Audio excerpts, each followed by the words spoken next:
Assalomu alaykum ovsinjonlar, kanalimga xush kelibsiz. Bugun men sizlarga qalampirni yaxshi ko'ruvchilar uchun maxsus qalampirli salat retseptini ko'rsatib beraman. Hovlimizdan qalampirlarimizni terib, yuvib tayyorlab olamiz va pomidorlarimizni ham xuddi shunaqa qilib yuvib, tozalab, bo'laklarga bo'lib olamiz.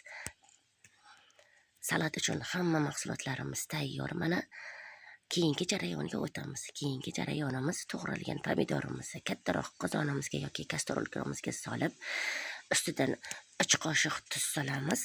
Tuzni normasini o'zingizlar belgilaysizlar, hurmatli ovsinjonlar. Pomidorimizni suvi chiqquncha qaynatib olamiz. Mana pomidorlarimizni suvlari chiqdi.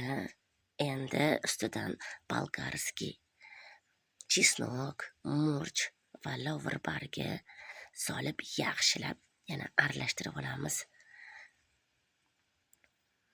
Hovlimdan terib olgan dunganskiy va kichkina atomcha qalampirlarimizni ustidan solib olamiz va yaxshilab aralashtiramiz.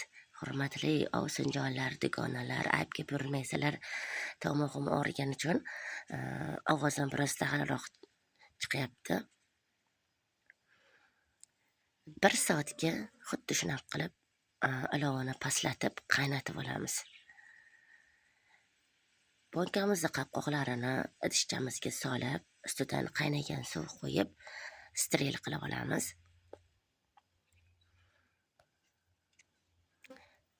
Har doim bonka olib kelamda xuddi shunaqa qopqoqlarni, bonkalarni shunaqa steril qilaman. Yuvilgan bonkalarimizni qaynab turgan suvga qo'yib steril qilib olamiz. Mana salatimiz tayyor. Tayyor bo'lgan salatlarimizni bonkalarga solib to'ldirib olamiz. Ustidan bonka qopqog'ini qo'yib qo'yamiz. Ketma-ketlikda hamma bonkalarimizga xuddi shunaqa qilib salatlarni solib olamiz. Albatta sizlarga ham tayyorlab ko'rishingizni tavsiya qilaman. Qishda mazza qilib yeydigan, ishtahani ochadigan mazali salat chiqadi. Bonkalarimizni salatlarga to'ldirib bo'lgach, bonka yopgich bilan steril qilib yopib olamiz. Hurmatli bekajonlar, bu retsept sizlarga yoqqan bo'lsa juda ham xursandman. Kanalimda yangi bo'lsangiz, like bosib obuna bo'lishni unutmang.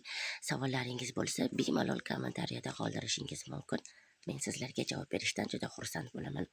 Mana hech narsasi ezilmasdan chiroyli salat chiqdi.